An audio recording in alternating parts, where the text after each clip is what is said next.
Bismillahirrahmanirrahim. Assalamualaikum warahmatullahi wabarakatuh.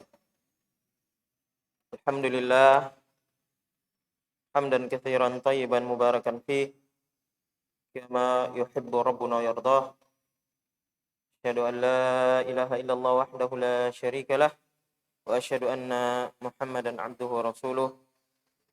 Allahumma shalli wa sallim wa barik ala nabiyyina Muhammad wa ala alihi wa sahbihi wa man sara ala nahjihi waqtafa bi atharihi ila yaumiddin.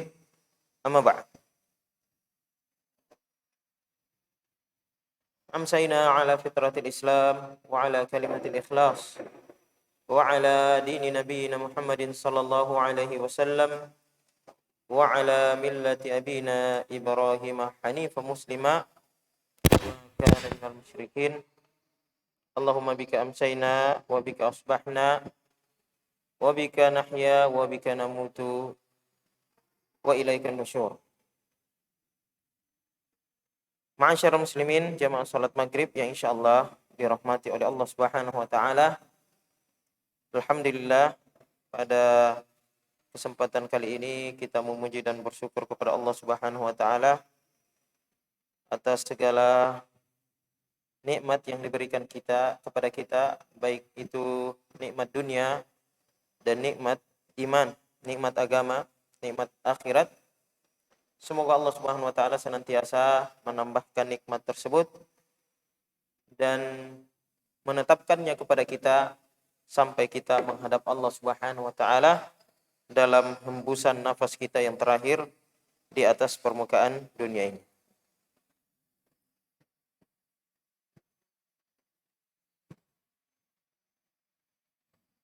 Kita lanjutkan bacaan kita dalam kitab Riyadhus Shalihin yang disusun oleh Al-Imam Abu Zakaria Yahya bin Sharaf An-Nawawi rahimahullahu ta'ala.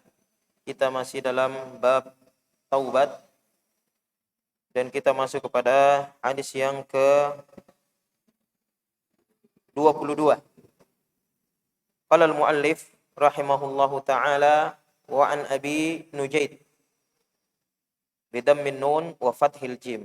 Dari Abi Nujaid dengan di sini memberikan harakat dam menjadi Nujaid. Imran bin Husain Al-Khuzai.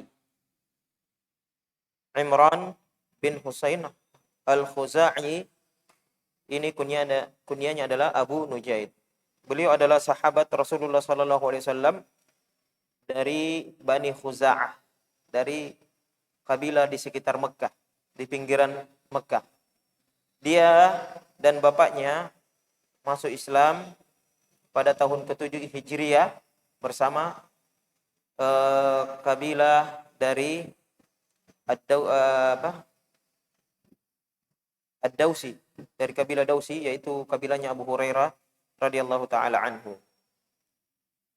Dia adalah salah seorang sahabat terkenal dengan kezuhudan dan dia pernah diutus oleh Umar bin Khattab radhiyallahu taala anhu sebagai wali Basrah.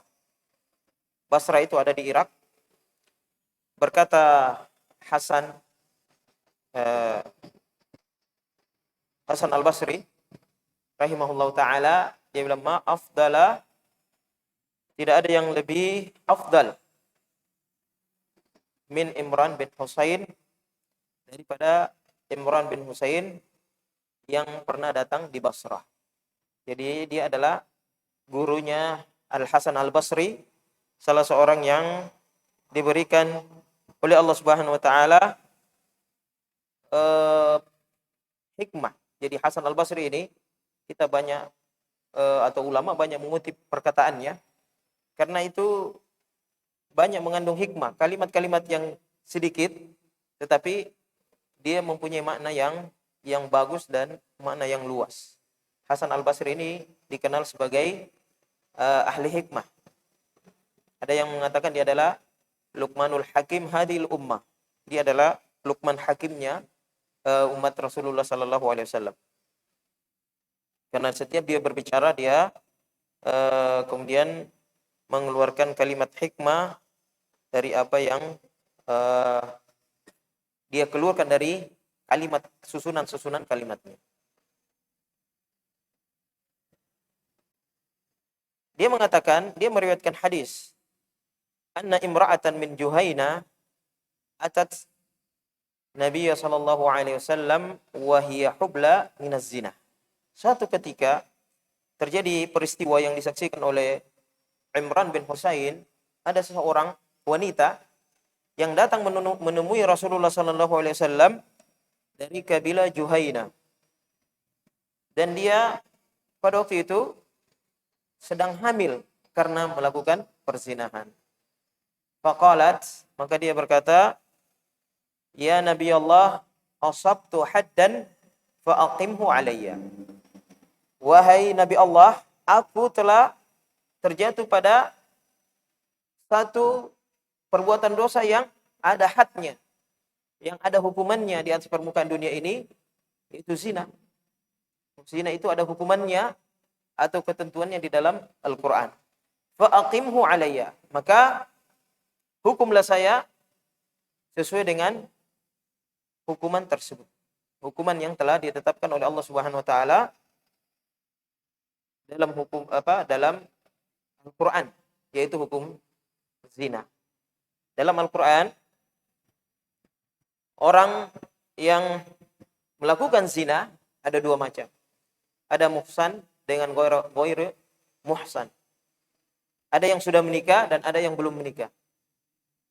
Kalau sudah menikah, maka dia dihukum hukum rajam.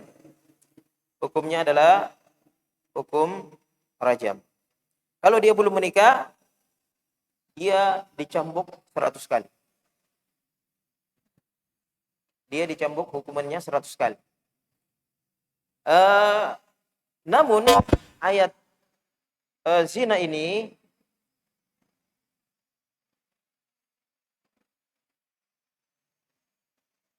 kemudian dia dinasakh. Tadi dicambuk 80 kali. Wazaniyatu wazani fajliduhuma kullu wahidin minhuma mi'ata jalal 10 kali.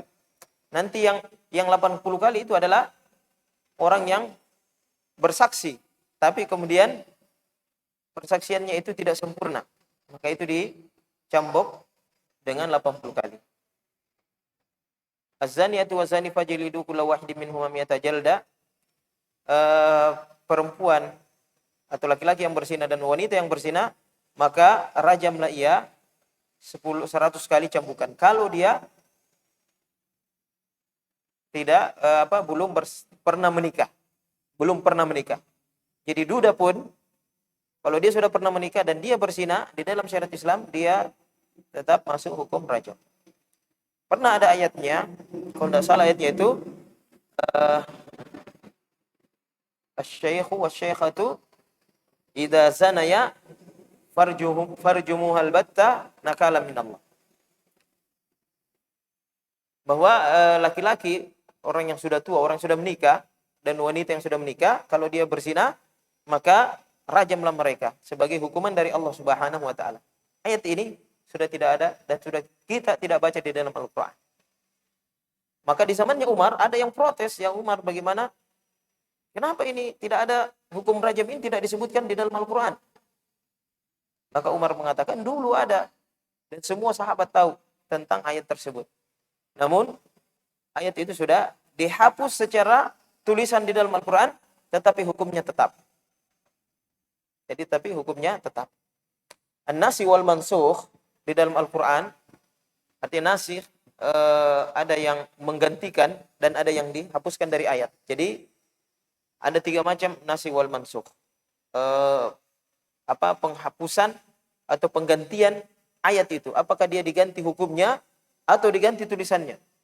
Jadi ada yang diganti lafaz dan hukumnya, ada yang diganti cuma lafaznya saja, ada yang diganti cuma hukumnya saja atau hukumnya tetap. Ada yang lafaznya saja diganti. Yang lafaznya diganti, dihilangkan, tetapi hukumnya tetap. Contohnya adalah ayat tentang zina bagi orang-orang yang sudah menikah. Itu dihilangkan tulisannya, tetapi hukumannya hukum uh, orang laki-laki dan wanita yang sudah bersuami istri, yang pernah bersuami istri, maka tetap dia hukumnya adalah hukum rajam, yaitu dilempar dengan batu-batu yang tidak terlalu besar dan tidak terlalu kecil sampai dia meninggal. Dan itu disaksikan di tengah keramaian, di tengah keramaian. Contoh ayat yang dihapuskan hukumnya hilang, tapi tetap ada kita baca, itu adalah tentang wasiat. Tentang wasiat dalam surah Al-Baqarah itu contohnya itu? Intaraka khairanil wasiyatu lil walidaini wal aqrabin. Itu dihapuskan dengan ayat-ayat warisan. Jadi sebelum turun ayat warisan, orang kalau mau meninggal dia tulis ini untuk ini, dia bagi sebagai wasiat daripada orang tua. Setelah turunnya ayat-ayat pembagian warisan di dalam Islam, maka wasiat untuk anak keturunan yang mendapatkan bagian dari warisan yang ditinggalkan orang tua itu dihapuskan. Jadi wasiat boleh kepada bukan ahli waris. Misalnya anak angkat, misalnya wasiat untuk amal jariah, pembangunan dan lain-lain sebagainya, itu dibolehkan selama dia tidak melebihi sepertiga daripada harta yang ditinggalkan orang meninggal. Jadi ada batasnya juga wasiat. Jadi contohnya itu. Ada juga yang terhapus semua. Tidak kita dapatkan lafaznya di dalam Al-Quran. Hukumnya juga tidak ada. Artinya diganti dengan hukum yang lain. Yaitu 10 kali menyusui. Jadi kata Aisyah dulu, nanti anak itu dianggap dia sepersatu saudara sesusu kalau 10 kali. Itu dalam Al-Quran. Kata Aisyah dulu dalam Al-Quran, nanti dianggap orang itu saudara sesusuan kalau dia 10 kali menyusui kenyang. Namun kemudian dihapus kalimatnya dan dihapus juga hukumnya menjadi 5 kali. Jadi 5 kali orang menyusu, anak-anak menyusu kepada seorang ibu sampai kenyang, maka sudah dianggap dia adalah anaknya ibu tersebut, dan semua mahramnya ibu tersebut menjadi mahramnya dia juga. Nah, itu contoh di antara lafaz Al-Quran yang terhapus kalimatnya dan juga hukumnya digantikan dengan yang lain. Jadi itu sekadar kemudian memberikan wawasan kepada kita tentang nasikh wal mansukh, tentang penghapusan di dalam Al-Quran, penghapusan ayat. Jadi ada 3 macam, ada yang dihapuskan lafaznya saja tetap hukumnya, ada yang dihapuskan hukumnya tetap masih ada lafaznya, ada yang dihapus dua-duanya, terhapus dua-duanya, lafaz dan hukumnya dihapus. Kemudian di sini dalam kejadian ini kemudian Rasulullah sallallahu alaihi wasallam fada'a Nabi Allah sallallahu alaihi wasallam waliyaha. Kemudian Rasulullah sallallahu alaihi wasallam memanggil walinya. Wali wanita itu adalah ya, ke atas bapak, kakek, nenek, paman, ke samping saudara, ke bawah anak. Yang laki-laki dari laki-laki. Jadi wali itu selalu dari laki-laki. Bapak, saudara, saudaranya bapak, anak laki-laki itu adalah wali wanita. Ahsin ilaiha. Perbaiki dia. Baiklah, jaga dia baik-baik. Fa idza wada'at fa'tini. Kalau dia sudah melahirkan, maka bawalah ia kepadaku. Fa fa'ala, maka walinya melakukan hal tersebut. Fa amara bihan Nabiy sallallahu alaihi wasallam fashuqqat 'alaiha thiyabahuma. Maka Rasulullah sallallahu alaihi wasallam memerintahkan untuk dieratkan bajunya supaya nanti tidak terbuka auratnya ketika dia mungkin karena kesakitan dia akan melakukan hal-hal yang membuka aurat. Tsumma amara biha farujimat. Kemudian Rasulullah sallallahu alaihi wasallam memerintahkan dan kemudian dia dirajam, dilempar. Tsumma shalla 'alaiha. Kemudian Rasulullah sallallahu alaihi wasallam menyolati mayatnya, jenazahnya. Faqala lahu Umar. Umar kemudian mengatakan, "Ya, tusalli 'alaiha ya Nabi Allah? Wa qad zanat." Ya Rasulullah, kamu mensalati dia. Padahal dia sudah berzina. Qala, "Laqad tabat taubatan law qusimat baina sab'ina min ahli al-Madinah la wasi'atsum." Wahai Umar, dia sudah taubat dengan taubat yang jika taubat itu dibagi kepada 70 penduduk Madinah, maka itu cukup bagi mereka. Artinya semua dosanya yang 70 orang itu juga diampuni dengan taubatnya ini. Wa hal wajadta taubatan afdal min an jadat binafsiha lillahi ta'ala. Maka apakah engkau mendapati seseorang yang lebih afdal, lebih utama taubatnya dari orang-orang yang dia bersungguh-sungguh dengan taubatnya itu kepada Allah Subhanahu wa taala. Di sini pertama, pembuktian zina itu kalau orang pertama mengaku. Kalau dia mengaku, maka itu hakim Rasulullah SAW hakim itu kemudian bisa memutuskan dia adalah seorang pezina. Dalam kasus Qais yang lain, karena ini jarang, tapi tidak serta-merta saya mau berzina langsung, tidak, harus dilihat dulu. Dalam kasusnya Qais, Rasulullah SAW itu dia datang, saya berzina ya Rasulullah. Rasulullah berpaling. Kemudian datang lagi di tempat sisi lain sampai kemudian 4 kali. Baru dia tanya, siapa ini? Siapa anggota keluarganya? Siapa ini? Siapa kabilanya? Apakah dia tidak gila orangnya? Karena masalahnya, hukuman zina itu adalah mati. Maka orang yang datang mengaku tanpa ada kesaksian, tanpa ada yang bersaksi, maka sama saja dianggap orang ini mau bunuh diri, karena hukum daripada zina itu adalah mati, dirajam sampai mati. Kalau sudah ditetapkan hakim terima, maka dia dirajam. Maka pada waktu itu Rasulullah SAW kemudian memanggil walinya dan kemudian dia wasiatkan untuk dijaga baik-baik. Selain ini, selain kesaksian sendiri, pengakuan sendiri, di dalam persaksian zina ini dia sangat ketat. Tidak sama persaksian yang lain, cukup 2 saksi laki-laki.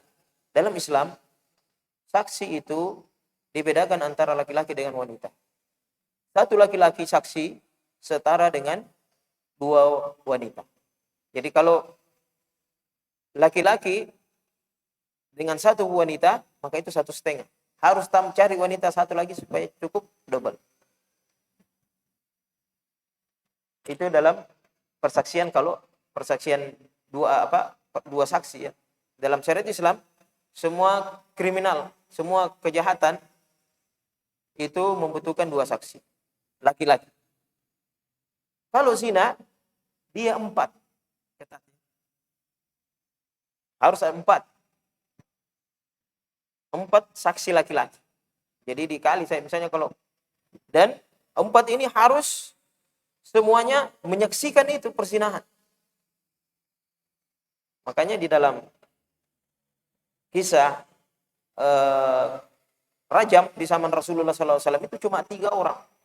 Ini Imra'ah Qais dengan 1 orang Yahudi. Karena susah untuk menyaksikan. Dan semua tidak ada laporan yang menyaksikan.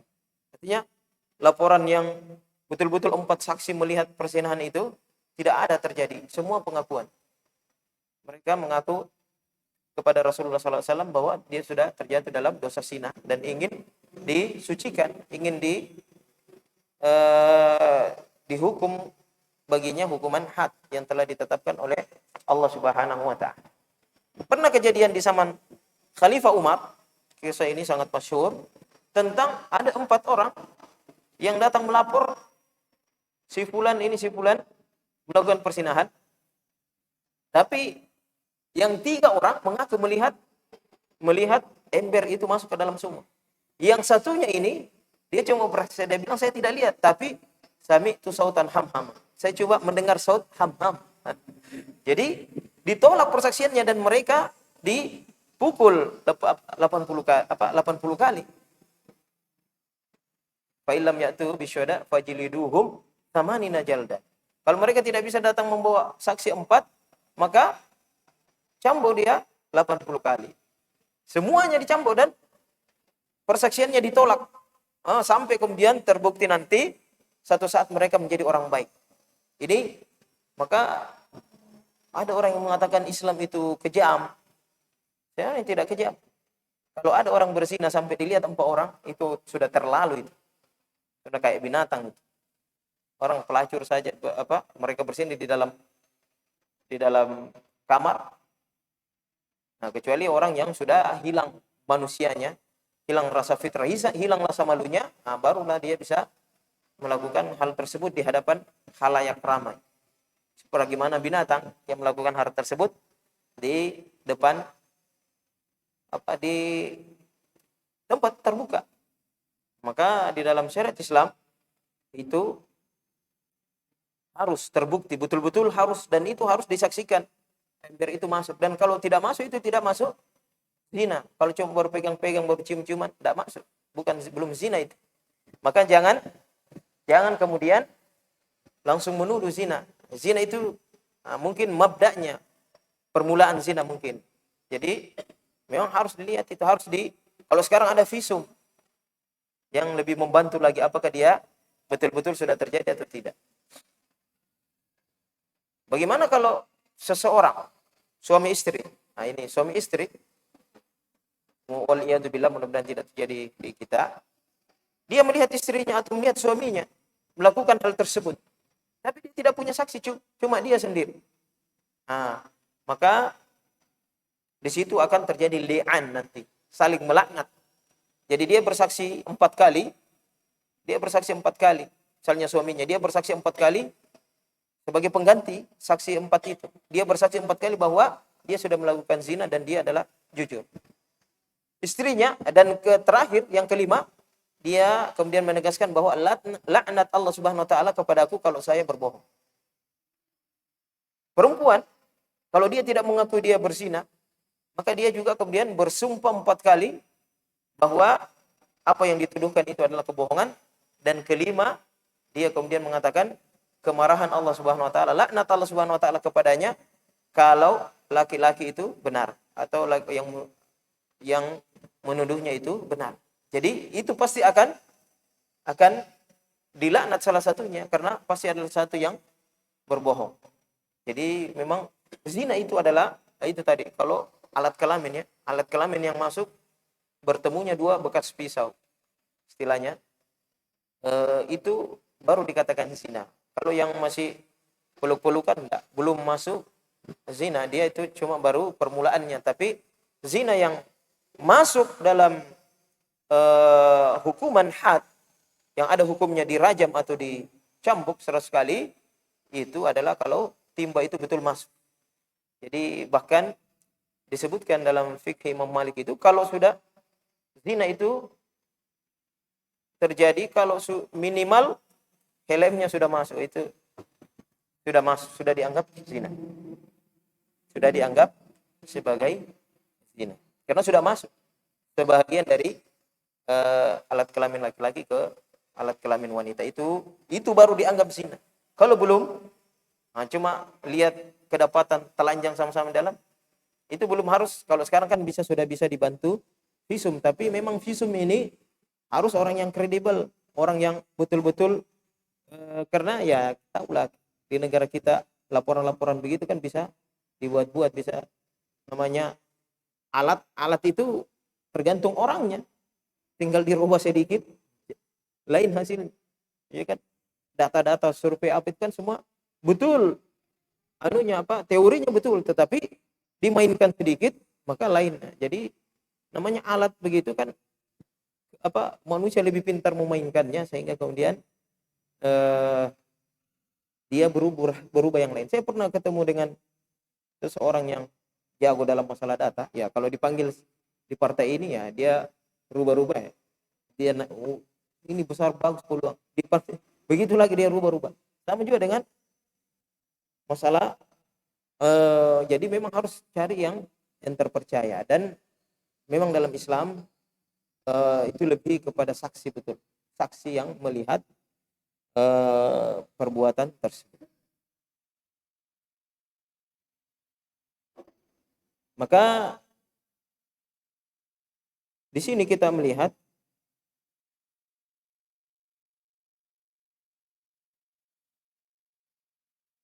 kenapa kemudian di sini Allah Subhanahu wa taala tidak mensyariatkan seperti kisas.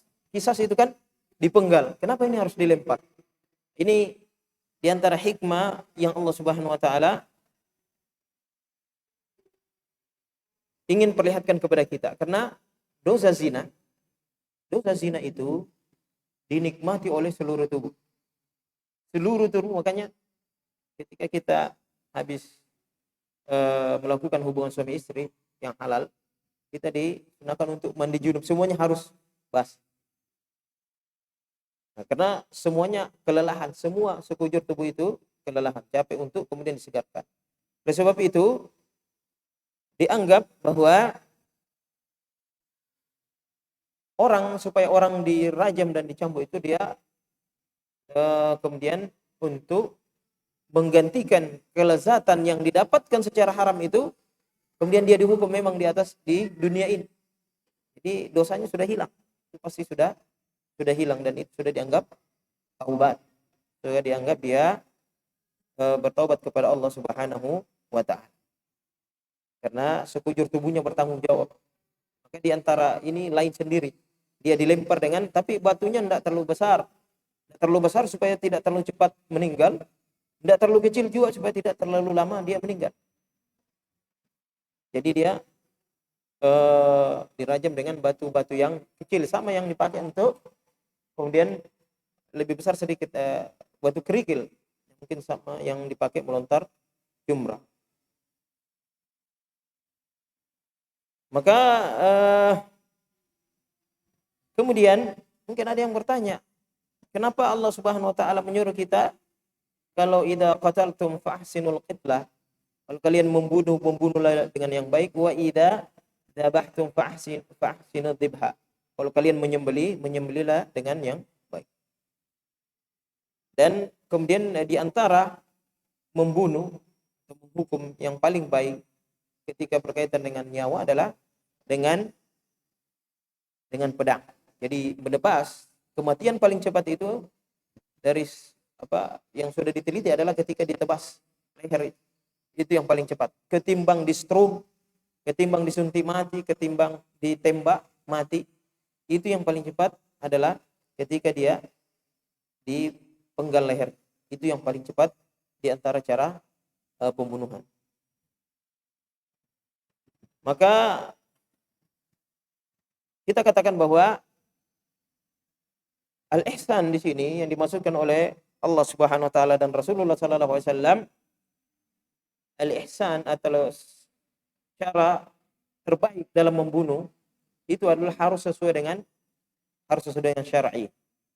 Harus sesuai dengan syariat yang telah ditetapkan oleh Allah Subhanahu wa taala dan Rasulnya. Maka rajam ini adalah yang dianggap baik di dalam syariat, sehingga banyak tadi diantaranya adalah orang kemudian harus membayar setiap kelezatan, rasa enak yang dia rasakan oleh sekujur tubuhnya yang dia dapatkan secara haram, maka dia semua dihukum. Dan juga kemudian orang akan ngeri, orang takut untuk melakukan hal yang sama karena hukumannya sangat mengerikan, sangat kemudian menakutkan bagi orang-orang yang takut kepada Allah Subhanahu wa taala. Bahkan orang yang tidak takut pun kepada Allah, orang-orang awam itu akan ngeri, tidak berani melakukan hal tersebut. Maka kita melihat di Saudi seperti zina ini hampir wallahu alam tidak pernah ada, mungkin walau saya belum pernah dengar rajamnya itu. Kalau yang potong qisas itu sering artinya tidak terlalu sering juga, artinya dia biasa dilakukan di negara-negara yang dilakukan syariat Islam. Dan seperti itulah balasan yang dilakukan. Sama juga menurut saya mengatakan, kalau ada orang yang mau melakukan mutilasi, dia membunuh orang dengan mutilasi, maka dia juga dihukum dengan dimutilasi. Jadi kisah seperti itu harus sama caranya supaya dia merasakan hal yang sama. Di sini kemudian juga bolehnya seseorang mengakui, misalnya kalau dia melakukan dosa-dosa besar untuk dihukum, maka dia boleh datang ke hakim, dan ini tidak dianggap sebagai membuka aib, karena dia mau disucikan, mau dihukum, dan dia diterima tobatnya oleh Allah Subhanahu wa taala. Yang dilarang adalah kita mengumbar aib tanpa ada tujuan. Tanpa ada tujuan. Ini juga boleh kita. Kemudian kalau kita melakukan dosa-dosa yang mungkin berkaitan dengan di kita atau berkaitan dengan rumah tangga, boleh kita sampaikan kepada orang yang memang berwenang dalam masalah tersebut untuk meminta fatwa misalnya. Anda boleh sembarang curhat, kirikan, apalagi kalau di medsos tidak bisa, dan ini masuk dalam golongan mujahirin. Kullu ummati mu'afa illal mujahirun. Setiap umatku mu'afa, dimaafkan, diselamatkan. Mu'afa itu diselamatkan sebenarnya. Illal mujahirin, kecuali orang-orang yang mujahirin. Mujahirin itu adalah orang-orang yang melakukan dosa dan cuma dia yang tahu dengan Allah Subhanahu wa taala. Kemudian dia ceritakan kepada orang. Ceritakan ini tanpa ada mungkin dengan rasa bangga atau apa, untuk diungkapkan dosa-dosa itu. Apalagi dosa-dosa besar, jangan sampai kita kemudian, kecuali dengan menyampaikan, misalnya ada orang yang melakukan dan menyampaikan kepada orang yang dia minta fatwa, saya sudah melakukan ini, saya bagaimana bertaubat, nah, itu tidak masalah. Tapi kalau diceritakan di orang banyak dan tidak ada kebutuhan, hanya sekedar cerita begitu saja supaya orang tahu, nah inilah yang tidak diselamatkan oleh Allah Subhanahu wa taala. Kemudian mana yang lebih bagus? Kalau ketika dia melakukan zina itu, dia misalnya dalam pemerintahan Islam, apakah dia mengaku atau tidak? Atau dia datang mengaku seperti hadis ini atau tidak? Maka kata Syekh Utsaimin, dia dilihat di tafsir. Kata beliau, kalau dia sudah bertobat nasuha, dan dia menyesal dan dia bertekad dan dia tahu dirinya tidak akan kembali lagi, maka kata beliau tidak usah dia mendatangi hakim, karena tidak ada yang tahu. Kalau dia kemudian takut selalu terjatuh ke situ, biar sudah dia taubat tapi dia takut selalu terulang, maka dia lebih utama dia mendatangi hakim untuk disucikan, untuk dilakukan hukuman kepadanya sebagai hukuman bagi dia supaya dia tidak terulang lagi. Apa? Maksudnya kalau dia belum menikah, dia dicambuk 100 kali. Kalau dia sudah menikah, dia dirajam sampai mati. Dan makanya bagi kita yang berada di negara-negara yang hukum tidak memakai hukum syariat, hukum rajam, hukum hudud ini, maka memang harus banyak, cukuplah bertaubat kepada Allah Subhanahu wa taala, insyaallah Allah menerima taubat kita. Yang jelas harus kemudian bertekad untuk tidak mengulangi, karena dosa ini adalah termasuk di antara dosa-dosa besar. Dosa-dosa hukuman dunianya saja itu sangat besar, apalagi hukuman akhirat. Karena ini adalah sesuatu yang diambil dengan cara tidak halal. Kelezatan, kenikmatan yang diambil dengan cara tidak halal. Begitulah syariat Allah Subhanahu wa taala mengatur kehidupan manusia. Kenapa? Karena supaya menjaga nasab. Yang paling utama di antara maqasid syariah adalah hifsun nasab, menjaga keturunan. Jangan sampai orang melakukan hubungan-hubungan yang tidak halal dan tidak jelas nasab. Nah, ini macam di Indonesia sekarang ini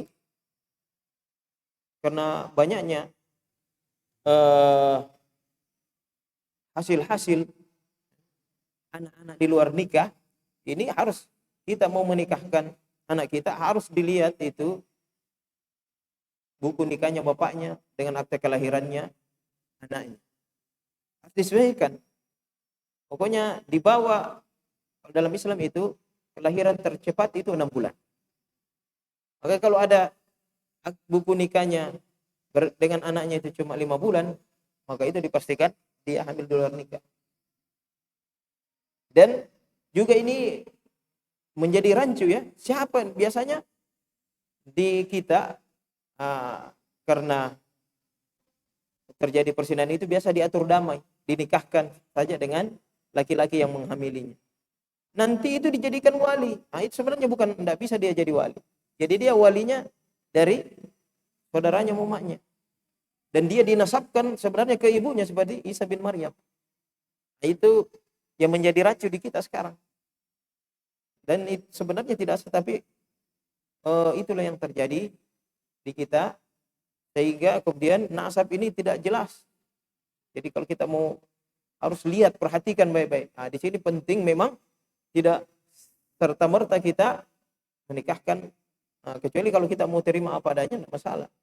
Tapi kita harus tahu supaya nikahnya itu sah. Biar namanya anaknya tidak berdosa, yang berdosa adalah bapaknya. Tapi kita cari sahnya sesuai dengan syariat, cari berarti walinya sama saudaranya ibunya atau bapaknya ibunya yang menjadi, atau saudaranya yang menjadi wali. Nah, ini sekarang kita anak yang seperti ini tetap dinasabkan kepada bapaknya. Ini membuat kacau nasab, membuat kacau silsilah keturunan. Dan sebenarnya dia tidak, misalnya dia bukan anaknya bapaknya, dan dia tidak mendapatkan, kalau bapaknya meninggal dia tidak mendapatkan warisan. Itu semua ini banyak anak yang kasihan seperti ini, banyak implikasinya, banyak beruntun tidak dapat warisan, bukan nasabnya tidak boleh dikasih, walinya juga bukan bapak biologisnya. Nah, ini makanya memang perlu kita jaga anak-anak kita masing-masing untuk tidak terjatuh dalam dosa seperti ini. Islam ini diatur hal tersebut, dan bahkan zina ini diantara dosa yang bukan dilarang melakukannya, tetapi dilarang mendekati. Wala taqrabuz zina, jangan dekati, karena tidak ada orang yang melakukan zina itu langsung, kecuali pelacur ya, itu langsung. Tapi membutuhkan langkah-langkah dari kenalan, kemudian janjian, kemudian ketemuan, terus lama-lama kemudian terjadilah persinahan yang sangat dilarang di dalam syariat Islam, atau sangat dibenci dalam syariat Islam, karena memang dia berdampak dampak sosial yang sangat kentara itu, karena tidak terjadinya ketidakjelasan nasab, tidak kejelasan keturunan. Apalagi sekarang ini waliyadzubillah memang sudah tanda-tanda akhir zaman. Kemarin itu di Jakarta ada orang melakukan itu di tempat makan di Senopati. Senopati ini memang tempat elit. Itu ada orang melakukan di tempat makan di dalam, dan itu di atas kursi, di orang sampai rekam itu. Tapi tidak telanjang, cuma ya begitu dia lakukan. Orang tahu dia melakukan hal tersebut. Dulu pernah di halte. Ini memang urat malu manusia ini sudah mulai putus sedikit demi sedikit. Akhirnya kemudian akan melakukan hal-hal yang dilakukan oleh binatang. Di negeri-negeri tempat lain seperti di Vietnam, Kamboja, teman-teman saya yang orang Kamboja, orang Vietnam itu cerita, itu di atas perahu kan mereka di antara alat-alat transportasinya mereka perahu. Di atas perahu itu dia melakukan itu deh. Dan banyak orang. Bayangkan, memang kalau sudah malu dicabut daripada manusia itu, memang terjadilah apa yang terjadi pada binatang. Bahkan lebih memalukan lagi daripada binatang. Oleh sebab itu syariat datang mengatur hal tersebut, bahkan dikeraskan hukumannya supaya menjadi efek jerah. Orang kemudian tidak mau atau takut untuk melakukan hal tersebut. Dalam Islam semua itu diatur supaya kemudian orang menjaga kehormatannya, orang menjaga harga diri. Dulu di kita di Bugis Makassar itu kalau ada terjadi Cilarang itu bisa sampai kemudian terjadi pembunuhan. Tapi sekarang sudah atur damai. Sebenarnya tidak boleh juga sampai membunuh ya. Di apa harus diselesaikan. Memang ya begitulah eh, yang namanya peradaban selalu tergerus dengan zaman yang sekarang ini yang dianggap zaman yang lebih maju, padahal kemudian etika adab itu kemudian dipinggirkan, dinihilkan oleh orang-orang dan menganggap adab dan etika itu adalah sesuatu yang sudah kuno, sudah ditinggalkan, padahal itulah yang membuat kita menjadi bangsa yang beradab, bangsa yang kemudian memiliki harga diri dan kehormatan. Makanya coba lihat bagaimana keadaan kita sekarang ini dalam pergaulan anak-anak kita, jangankan yang SMP SMA, yang SD saja sudah panggil mama papa. Bayangkan itu. Ini waliyazubillah, memang anak-anak kalau di Kalsen atau kalau di sini ya, kalau di kota Jakarta dan Makassar itu sudah, dan itu mereka banggakan sampai dia rekam-rekam. Itu banyak itu rekaman-rekaman. Waliyazubillah, memang ya pendidikan agama adalah pendidikan yang paling utama bagi anak-anak kita untuk menjaga kehormatan keluarga, kehormatan agama. Ini adalah sesuatu yang kemudian merupakan aib ya, aib ketika itu terjadi. Tapi tetaplah ini pentingnya adalah taubat. Di sini yang ingin disampaikan adalah taubatnya orang-orang yang melakukan hal tersebut dan dia dihukum had, itu taubatnya betul-betul sangat besar di sisi Allah Subhanahu wa taala, sampai-sampai Rasulullah SAW mengatakan kalau dibagi terhadap 70 orang yang berdosa dari penduduk Madinah, maka itu akan mengampuni semua dosanya orang tersebut. Ini artinya hukuman ini memang menghilangkan, sudah tidak ada nanti dia akan masuk surga. Maka Umar pada waktu itu kaget, ya Rasulullah, kenapa kau salati ini orang? Kata Rasulullah, ini orang sudah bersih, dia sudah menerima hukumannya di dunia dan nanti tidak akan dihukum lagi di akhirat. Sudah tidak ada lagi pertanyaan tentang itu di akhirat dia, karena dia sudah menerima hukumannya di atas permukaan dunia ini. Dan juga kemudian di sini bahwa menyimpan aib itu sangat penting. Artinya kalau memang orang sudah kemudian dia bertaubat dan dia berusaha untuk tidak kembali lagi melakukan itu, tidak perlu lagi melapor ke imam, ke hakim agar ini artinya lebih utama, karena memang sangat Rasulullah SAW ini sangat kemudian berusaha untuk hukuman ini tidak terjadi. Bahkan seperti Imran Qais itu ketika dia dirajam dan dia lari, dan sahabat menceritakan dia lari ya Rasulullah, dia bilang kenapa kau biarkan saja dia lari, tidak usah dikejar, karena sahabat waktu kejar sampai kemudian dia meninggal. Maka di antara ulama juga ada yang mengatakan bahwa seandainya wanita ini tidak datang lagi, maka Rasulullah tidak akan cari lagi dia. Disitulah kemudian bagaimana memang hukum di dalam Islam, ketika hukuman itu beresiko kematian, memang dia harus kita sangat berhati-hati dalam menjatuhkan hukuman. Ini terutama bagi qadi, bagi hakim, bagi yang memberikan putusan terhadap hal tersebut. Jangan gegabah dalam, karena ini masalah nyawa, masalah darah, itu akan dipertanggungjawabkan di hadapan Allah Subhanahu wa taala. Maka syaratnya memang sangat ketat. Syaratnya sangat ketat.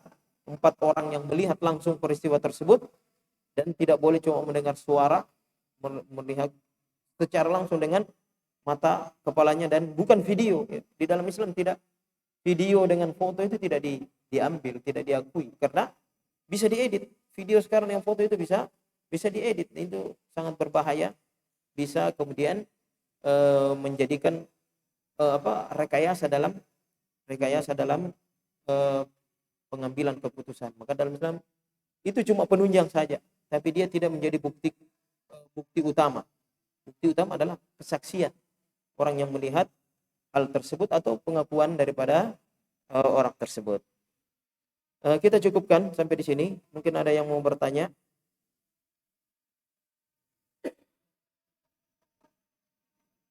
Ada yang mau bertanya tentang masalah yang kita sampaikan atau yang masalah lain?